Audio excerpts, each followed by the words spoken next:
Fourtune and Karma locked in for SANDBOX. The Sejuani has a really tall order this game.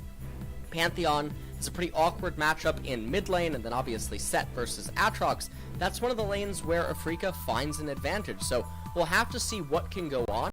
Jarven is going to function a lot better on low economy here than a Sejuani would, because Sejuani has a much more heavy reliance on her laners to get advantages, and if she's going to be forced to try to help them do that, it's going to be a bit of a struggle.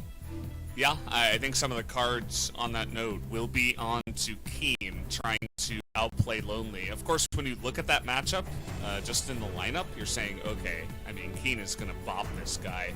And definitely could happen, so perhaps Dread will try to focus up towards the top side, you know, allow Mystic and Jelly to just do their thing down bottom. Fly is just kind of, you know, he's got an awkward matchup there in mid against Azir, so maybe just hold down the lane, try not to lose too hard. Whereas on the opposite side, you look at SANDBOX's comp, definitely some opportunity for some nice wombo combo, but we'll see exactly if they can get into that position. We're seeing a bit more Karma coming into the meta as well. We've seen it in heavy poke compositions in the bottom side, but now just alongside the Misfortune is kind of interesting to see it just kind of plainly there down in the bottom side. So looks like we're ready to jump into game number 1. Afreeca up against SANDBOX for the LCK Spring 2020 remote broadcast. It's been fun so far. We had a super long day yesterday. We went 8.5 hours, pretty much straight. 8 games. Yeah, we went pretty much the distance. Went the distance. Yeah. It was just that Gen G is a little bit too good for Griffin, so that one I don't think had any hope that it was going to go to 3 games, but had it been a different matchup, perhaps we could have gone to 9. Still a chance that we go today, but we do have some more one-sided matchups today. And, well, this is going to be an interesting early game here by SANDBOX versus Afreeca, because if Afreeca falls behind, their champions don't really have any insurance policy for getting back on their feet and then coasting into the mid game and still being viable as a team composition. Now, one of the things I do want to point out is that Mystic and Jelly, they both have Exhaust, and we've seen G2 do this in LEC. Exhaust did get buffed earlier on in the season, and so the duration of it has gone up. It's very obnoxious, and when you have a team composition that is trying to stick onto the opponent, stay on top of them, reduce any sort of blowback that you can experience, double exhaust is really powerful. So we'll have to see how they can end up utilizing it here in this game. Runes outside of that, though, seeming pretty standard. We're not having any sinful scorches here today. Thankfully. Karma is going to get in the bottom side, but can be quite annoying with the amount of poke that she can throw out, so I don't mind it all too much in the support role there. And yeah, the one thing that was highlighted by production was the Hail of Blades for the Azir. That can be extremely annoying to deal with. It just allows you some really heavy burst damage, especially if you can consistently land it, and that's going to be the case against a melee champion in the Pantheon in the mid lane. So just a little bit of a tweak, a difference there that Dove wants to bring that in and be a little bit more aggressive in his lane as we switch over to the top lane. Definitely one that we will have to look at, as I know that everybody's expecting KIIN to heavily win in this matchup. Yeah. We'll see what ends up transpiring. So far, Lonely obviously on the back foot. KIIN could have shoved this a little bit faster and gotten a cheater recall off, but instead now is sticking around for the 4th wave. So if KIIN does nothing, the wave would have slow pushed back into him. But you can see he's immediately actually just hitting the minions. He's gonna actually take a combo now from Lonely. Uses the Haymaker, tries to shove in the minion wave, and the question that viewers have to ask while watching this is, what does this really achieve on wave 4? You can see he's actually, I think, going to get zoned out of one of the CS, and while he is keeping Lonely underneath the turret, his jungler's pathing up, but now there's not a minion wave And so you have to wonder what exactly is going to go on, what's going to transpire. Jarven was obviously in close proximity. Oh boy, here we go. Already Lonely is being bullied up here. They're going to land the Arctic Charge here. Is it going to be the flash? Yes, it will. First Blood will go the way of KIIN as he flashes to secure that one.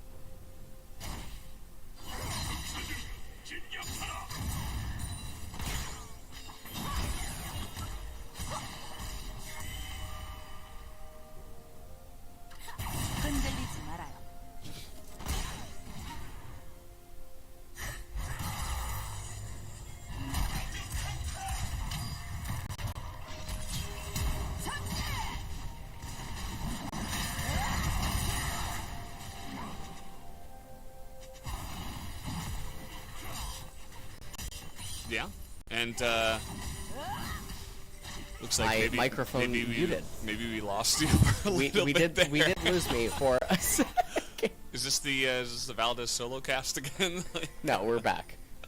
Are you back? I'm back. Okay, I mean, all right, we're back. I'll totally trust fine you with that one. I don't know. Yeah. KIIN is backing. Okay, he's recalling now. We'll see what actually he ends up getting. If he gets Ninja Tabi, it's super effective against the Aatrox and the Jarven. And then the mobility ultimately converts into damage because extra movement speed, you're able to land more auto attacks. With you proc Conqueror, it ends up being more valuable than, say, just getting Phage. You basically permanently have Phage's passive, and even though you don't have the HP and the damage, you are able to sustain a lot more, have a lot more power in the 2v2 and things of that nature. So he does end up picking up the Ninja Tabi. And Infernal Dragon, first one of the game. There's a trade happening down here in bot lane. But everything seems to be pretty stable. Dove has a CS lead. We have a 2v2 here, though. Yeah, Dread down a level. Considering a fight, Fly is actually also down a level. Dove, not too much mana, but I think it would have been enough for a combo. And so Dread says, okay, you guys win this time. We'll just back away. And it won't be too much of a big deal. The Zoomies really helping Mystics stay in this lane. Imagine if you didn't have healing, you'd probably already have to go back by now. And so Punch winning that little skirmish, he's just gonna get to work on the Infernal Drake, and you can see that Dread is nowhere near this, so it should be easily secured by the side of SANDBOX. And so this is one of the things we pointed out inside of the Champ Select, where when you have the Sejuani, it's assumed that she's going to be slower and less functional early on than the Jarvan. The Azir in mid lane, he's always going to have priority. The counter in the bot lane with the MF and the Karma, they're basically able to get priority on a moment's notice, and so it's very easy for them to control all the area around the right-hand side, assuming that the lane matchups play out as expected. Of course, things can always just go a little bit bizarre in the early stages of the game, and could have potentially led to Afreeca getting Infernal, but that's not the case here, and so Infernal Dragon goes the way of SANDBOX, and that's pretty bad news bears for Afreeca. They are ahead. All of the gold lead, however, is stemming from that top lane matchup where KIIN is putting on a clinic. We might have a trade here.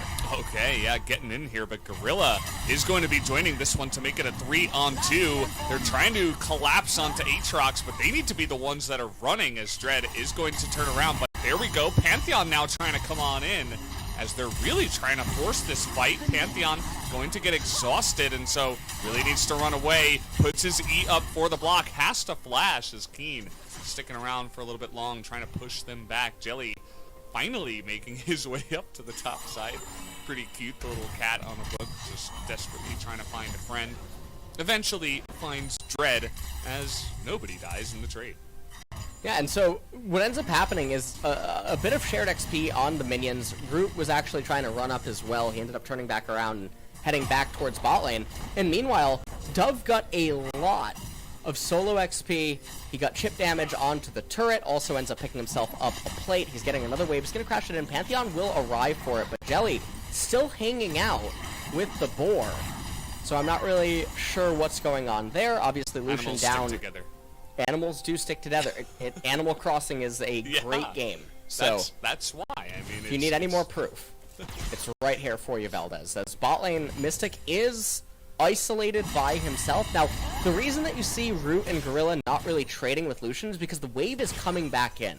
And if Jelly doesn't come back down into bot lane, Mystic is inevitably going to get zoned out soon. He doesn't have the culling, he can't farm from afar, and now we're doing something that apparently everyone forgets how to do once the game enters the mid-game phase. We're freezing. Or we're trying to, although Gorilla did just clip the back minion wave a little bit, softened them up. Yeah, and they Roots won't helping out actually with that. zone Mystic off of the cannon, which is a little bit unfortunate, and they're playing this so cautious. The last 20-30 seconds, they have Karma Shield up. They could have easily hard traded onto Mystic, abusing the shields to keep his HP lower, but they don't end up doing it. And so now, with Jelly having returned to the lane, he's going to be able to essentially free farm. They're going to try to go for a trade, and in doing so actually miss 2 CS. Dread looking for punch right here. 2 minutes until Cloud Dragon comes up, and that's not the most impactful dragon for either team, really. None of their ultimates really scream, well, we have to use this off cooldown, except for Grand Skyfall. But Grand Skyfall has other variables that have to be entertained, like where is your laner's lane states? What are you trying to accomplish? So it's not always certain that you'll always be able to utilize the 10% extra CDR immediately off cooldown. You can see that vision being taken over here by Afreeca as the push in the bottom lane is really what opened up that opportunity. It was originally a 2-on-2, but the second it became a 3-on-2, 4-on-2, immediately SANDBOX's mid and jungle had to back away. So it's really a massive fight over vision here as KIIN trying to make a big trade happen. Lonely is really having trouble up in the top side. At least he's not getting too far behind in CS, all things considered. I mean, he got ganked underneath his turret and probably lost a bunch of CS there, so it's not going to be easy for him, but at least he's not getting totally shreked just yet. And Dove, meanwhile, in mid lane, trying to keep the pressure up, not electing to hold a freeze or anything of that nature, knows that Pantheon has Grand Skyfall available, so wants to keep the mid lane permanently reset, essentially, so that he's able to follow on a moment's notice. As Punch, he's in close proximity, but there's a heavy trade going on. Punch a little bit preoccupied with the golems. Has to run away. He had to flash away from that one. As Lonely was like, yeah, I'm really alone up here. It feels like I don't have any friends. Punch doesn't want to help me. And he had to burn his flash to get away from that one. That was under turret at the same time. I mean, KIIN is putting on a clinic up there and really showing him who's boss up in the top lane. So right now it's a little bit interesting. You can see bot lane is resetting, and so Karma coming off of the reset as well. They clear out the vision. They're making this setup for Sejuani, but it's kind of a hard game to really orchestrate. Pantheon does have his ultimate available. He should be able to move to the right-hand side, but now the jig is up. Dread has been spotted. They know that all of Dread's left side camps are up as well, and so bot lane just going to try to shove in that wave, immediately move over to the Cloud Dragon, as now KIIN gets yet another turret plate, and he's where they're really finding a lot of success. About a 1,300 gold lead in top lane. Blade of the Ruin King being built first on Sett. This is the patch where Blade of the Ruin King did get buffed, and so a lot of the top laners that are melee champions that utilize that item really well, you're going to see them spamming it, and oftentimes even building it first. We saw it yesterday on the Camille. She ended up building it. Just a really powerful item after getting the buffs. Root almost dies, but not quite. Yeah, it felt like they were sticking around because they had Punch nearby, but it feels like this is not the first time that Punch has baited one of his allies into a rough position by saying, yeah, I'm here, but I'm not really going to help. As they were looking for the gank, didn't actually pan out. As you can see, the total gold here, it is by far in favor of KIIN in the top lane. You'll notice that wins for SANDBOX are in the mid lane, pretty much only. About 700 gold ahead right now is Dove. So current carries, if you can say that, is KIIN up against Dove for this matchup. Yeah. And Luden's Echo completed on the Azir in mid lane. And we'll see what Dove can end up doing the later that this game ends up going. So one of the really worrying things is that Afreeca didn't get the kind of sizable advantage that they would have hoped to have. They have about a 1,000 gold lead right now at 13.5 minutes. Mountain Drake gonna come up around the time that champions are like halfway to their second core item, and so that team fight is gonna be really crucial. And you can see that Fly has a bit of Build-A-Bear workshop going on. He has the Phage as well as the Serrated Dirk, and he wants to get the Black Cleaver, not just for himself, but Lucian and Sett. And hold on, we might have a dive. Punch just went back home, lonely. He's so lonely. He's all by himself. He's trying to go 1v3. But, you know, honestly, he's doing a really good job so far. But he is going to get stunned up. I think this is pretty inevitable. He tries to trade against KIIN, but it's a 1-on-3. It's not fair. The guy's so lonely. And yeah, he's going to get bullied in the top lane. He buys a lot of time. Unfortunately, there's no more turret plates remaining, and you can see Dub summoning Sand Soldiers behind himself in the event that he would need to just use the Azir command to latch on to one of them and try to retreat inside of the lane in case something would end up being a little bit funny.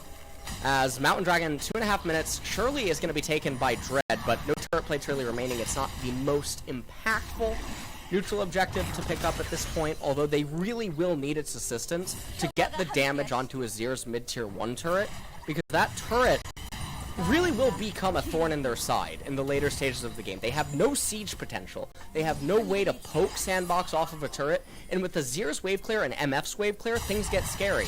Now, KIIN still trying to dive lonely up here. And okay, looks like he was able to get away from that one. The skirmishes all over the map. Double exhaust does come out, as you mentioned. Gorilla's going to eat the whole culling as the Flash just barely not going to have the angle to finish him off. And now we have a big rotation coming in from SANDBOX. Mystic and Jelly in a lot of trouble here. No Flash and no way to get out of that one. Jelly is going to abandon the ship and says, I've had enough of this. You are not looking at a champ, and I am going to go back home alone. Jelly's looking like a champ. Jelly jumped out of that plane with his parachute at the exact right time. Yeah. Definitely a professional skydiver. As getting that kill down in bot lane, offsetting that pressure, it's a really big deal. And you can see that with the top tier 1 turret actually down, Lonely is getting to farm a lot safer than he normally should be able to. And KIIN, yes, he's able to push up, yes, he's able to threaten golems and take them away from punch whenever it would come, but he's immediately shoving back in waves, and you're not zoning Lonely anymore, you're not threatening any kills onto him, and so that lead is sort of, it's really slowing down. As we take a look at the replay that ended up happening, Lonely not able to get any of the minion wave. He's just trying to buy as much time as possible for the Azir in mid lane to try to shove in the mid turret. Let's take a look at the trade that happens down in bottom. Double exhaust ends up coming out. Mystic even tries to flash, but not quite able to issue the auto attack to end up killing Karma. Mystic knows that it's probably not long for this world. Jelly ends up aborting the mission right at the very end there. Really funny. Where she just hops out of that one. She's like, nope, I've had enough. I'm gone. Alright, Shirley is going to be coming up here. Mountain Drake as KIIN has joined the fight, but he's kind of being zoned by the Scuttle Crab, and now we got the Pantheon in a really awkward spot. He's just going to get dunked, and he's going to bait KIIN in there as well, who immediately just superplexes into the backline just to die. So immediately 2 members of Afreeca go down. The Dragon absolutely will go the way of SANDBOX. Yeah. So it's a really big victory, as now Mountain Dragon getting picked up. It's a very big thorn in Afreeca's side, because their team composition is all about collapsing onto the opponents, dealing as much damage in a burst situation, and trying to really kill them. Because in the really long sustained team fights, or if they fail to burst, they're going to end up looking like Deft from yesterday, where he would go in, deal a lot of damage, but fail to execute anyone, and then just look like a sitting duck.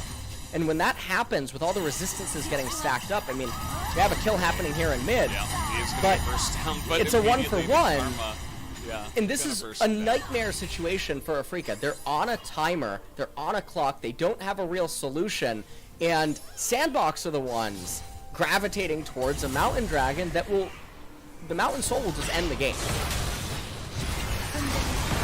Take a look at the replay. Cataclysm comes out. knocks some people down. Obviously, they convert that immediately into a Mountain Drake capture. And Mystic trying to go really hard in here. Mispositions ever so slightly.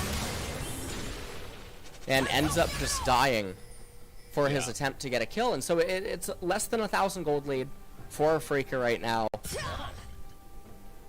And you have Sett even building a Black Cleaver, I think, as well. You have the lethality on the Pantheon, so Sett's not just going to go into Triforce and rely on the penetration granted by Pantheon. And armor resistance is constantly getting amplified. It's a really big problem that Afreeca is going to be hard-pressed to come up with a solution with, because they can't even split push Valdez. Yeah, it's kind of a rough spot for them. As we mentioned, you know, we talked about how we had 8 games yesterday. Well, you were actually able to call who's going to win from the ground for all 8 of those games. And I wonder if we can continue that streak here if SANDBOX do eventually win it. As Dove certainly a big time carry right now, although KIIN has slightly more gold. He's got about 200 more. KIIN trying to split push a little bit. He's got Dread nearby, but Dove doing exactly the same thing, so kind of splitting the map for what it's worth right now. Well, Afreeca now in mid lane, trying to do anything. And remember, this is what we talked about in regards to the Herald. Go ahead, you can play-by-play this. Go ahead. I mean, you're the WoW guy. No, I'd you need rather to scream. not. You're the play-by-play, Valdez. I need you to say Leroy Jenkins. I'd rather not. You'd rather. I don't know. I think I'm gonna not play that right now. Now look at everything that KIIN is achieving by endlessly pushing in the side waves here. He manages to be super overextended, gonna actually superplex underneath the turret and gift over a kill. So phenomenal play by KIIN in a time where SANDBOX is really not looking to do anything. He manages to donate them a check of 300 gold up in bot lane. Yeah, Up you in know, bot it's lane, you a like that? time. It's a time of giving. A lot of people are struggling nowadays. It's a good time to be generous. So Liza's here. Take this one. Not to be outdone, KIIN immediately Leroy Jenkins. Yeah, KIIN starts pinging the bottom lane. He's like, wait, no, it's my turn. Says I want to Leroy too. Slowly kind of baits him into this fight, though. Yeah. I mean, he's like, you know, let's go. He gets the full combo, and then KIIN gets angry. The thing is that even without Karma, I'm pretty sure Lonely kills him by himself. With the angle that KIIN took. So it was so bizarre. He doesn't have Black Cleaver. Now, watch this right here. So, at this stage of the game, you should invite SANDBOX to try to walk up more and then use Pantheon's ultimate to collapse onto any of the stray SANDBOX members that walk up into lane. Instead, KIIN is going to immediately walk to the bot lane and shove it out because he's got a hot date to go to.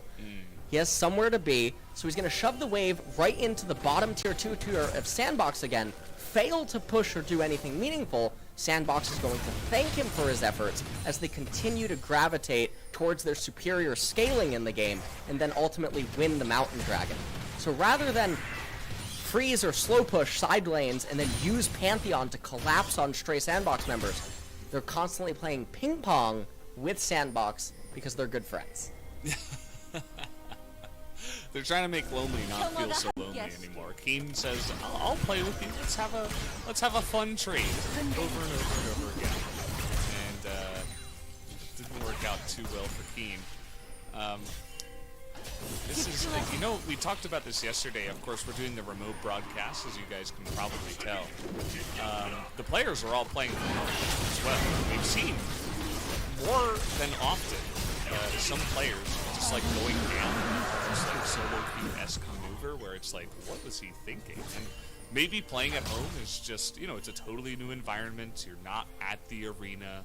Perhaps they feel a little bit too comfortable, and they're just like doing some questionable things from time to time. So a lot of these guys, they need to back away.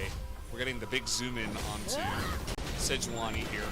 So the really weird thing here is that, remember how this draft went? It was B1 Sett, followed by R1, R2, Aatrox, and Jarven. And then Afreeca responds immediately with a Pantheon pick and a Sejuani. And so then SANDBOX is the ones that initially opened with the very aggressive mono red-esque themed picks, and then they dialed it back. They immediately got the Azir, and then they went for the MF and the Karma counter pick down in bot lane to respond to the Lucian Yuumi, and they were the ones that recalibrated after opening face up with a very specifically themed composition. And Afreeca were the ones that dug themselves into a hole in the draft phase. And now here in this game, this is the inevitable lull state. We talked about this in the very last game of last night's series. In the LCK, games consistently reach this phase of the game. Almost all too often. And when you're constantly playing ping pong, whichever team has the better scaling draft is going to just have such insane edges, and it creates a really tall order for the aggressive team composition, or the one that has already decayed, to really mechanically outplay the opponents. And because they're humans, not robots, it's a really tall order to ask. And Afreeca, they're staring down a Mountain Soul. Yeah, and you'd have to imagine that if the Mountain Soul is taken here by SANDBOX, there's really no hope for the side of Afreeca. So in about 3 minutes, after 3 minutes of ping pong, you'd have to imagine that we will get a big fight in which SANDBOX will be struggling to snipe that Mountain Drake. Afreeca will be trying to, of course, take it away. We have the Baron available, but I don't think either team has... I mean, SANDBOX could go for it. They could threaten it, actually, with Azir and the MF. They're coming in, they're clearing out all the vision first so they can threaten it, and once again, just cut off all vision and try to get Afreeca into bad spots where they can get picked off right before that Mountain Drake fight. See a lot of assistance pings over at the Baron. They're definitely considering it for now, but Afreeca very well aware that this is an opportunity. And so all that SANDBOX really has to do right now is recognize, okay, there's no way that Afreeca can just sneak Baron underneath our noses. They don't have a reliable way to do it, even though they do have decent Baron clearing speed. But Afreeca, they can't push mid-tier 1, they can't push a side lane, they can't siege a turret, and they can't demand that SANDBOX fight them right now. And so Lonely casts the World Ender, runs away from the Lucian, and if Lucian would try to freeze lanes, or if Sett would try to freeze lanes in side waves, and then you collapse with Grand Skyfall, that's a way that you can try to make action happen. You have to recognize that you can't just constantly keep playing around vision in either side river and praying that SANDBOX just makes mistakes and they walk into Fog of War and you can magically kill them. 1 minute until Mountain Dragon, SANDBOX are sitting pretty. They probably recognize that's all that we need to win the game. If we get that, it is going to be near impossible, pending an internet outage, for them to lose this game. Yeah, let's hope we don't get an internet outage. Let's not even summon that beast here. That would be pretty terrible for the remote broadcast. You can see Afreeca's really posturing aggressively in the mid lane. Sejuani quite strong with the stone plate and a bunch of extra health, and has got a Yuumi on her back. So it just says, yeah, I mean, it's going to be difficult for you guys to poke me down, and I can threaten and engage, as they're moving their way into the blue buff now. Going to take that one away. And 20 seconds, I mean, SANDBOX, it looks like they want to go for one final back before they do make this fight happen. They've got Azir sticking around mid lane. And now is the time where they really got to get in position for this Drake. 10 seconds until the dragon comes up. You have the Oblivion Orb, Nashor's, Luden's on the Azir. He is so massive right now. 2 core items also completed for Lonely on the Aatrox. And you just look at the items on all the champions, and it favors SANDBOX so much. KIIN going on in there, trying to burst down Punch. They nearly get him, and Dove is going to live with a flash away, but Punch will be the first casualty here. Dove zoned out, but it doesn't matter because down on the bottom side, Root is going to pick up a double kill. Afreeca heavily losing this fight up against Root. KIIN not able to carry it by himself in the back line, trying to snipe down Dove, but stopwatch, pretty good item for both of these guys, and that is going to be the big team fight win for SANDBOX, as they should pick up this Mountain Soul. Yeah, they managed to get it, and that is going to be the end of the game, Valdez. There's no way that was the one timing where the items are still going to be as close as they could ever be in terms of what Afreeca could ideally hope for in a straight-up team fight. You see how this starts off? KIIN, Leroy Jenkins right on the punch. They delete him entirely. All of his HP removed. He wasn't able to do anything. This was sort of like a 5 versus 4 to an extent, but look at the durability on the side of MF and Aatrox. The shields on Karma create so many problems because Sett goes in, Pantheon goes in, they do their combo, they can't shoot through enough HP, and Lucian doesn't deal any damage either. The Mountain Dragons that are already on SANDBOX, amplifying all those armor resistances, makes it so difficult. Lucian has no penetration. Pantheon, he has to stack his Black Cleaver first, which means that his initial damage burst isn't getting all of that bonus. Same for Sett, and so they're having to chew through so much, and then they just don't have anything to run off of. They run out of fuel so quick. So, Mountain Soul available now to SANDBOX. This game is... We're just waiting for the inevitable push down mid. Yeah, absolutely. This game has gotten way out of control, and it's something that we've seen many times before. It's almost like... what is that movie that we talked about? The Death Day? Like Happy Death Day or something like that? You remember that movie? Yeah, Happy Death Day, where the girl keeps dying. Yeah, it's kind of like we're watching that movie over and over. You know what I mean? Like the team that does not have the scaling advantage is pushing lanes into the scaling team, into the Azir, saying, please eat this. I'm going to die. Like, I know it's coming, and there's nothing I can do. Here Just you go. get it over with. Yeah, like, you know, like we talked about this in the draft. Yes, the scaling is going to be advantageous for SANDBOX, and Afreeca is kind of holding themselves into aggressive, engaged composition. But if you're going to do that, and again, you need to set up engages. You need to be able to set up what your comp is good at. Right, and you don't do that by just mindlessly doing the same things over and over, expecting a different result. They constantly kept pushing side lanes. They never utilized the mid-game Grand Skyfall. They could never break the mid-tier 1 turret. They are now Leroying in mid lane. Yeah, and it's not going to go very well. Not much to say about this one. KIIN desperately trying, but it's too little, too late. They could have set up plays like this had they actually set it up in the mid game, but they decided not to. Just gonna push down mid lane here. SANDBOX 16-4 is going to be the kill score here, and they will dominate Afreeca in game number 1. Nexus going to go down, as even without Summit,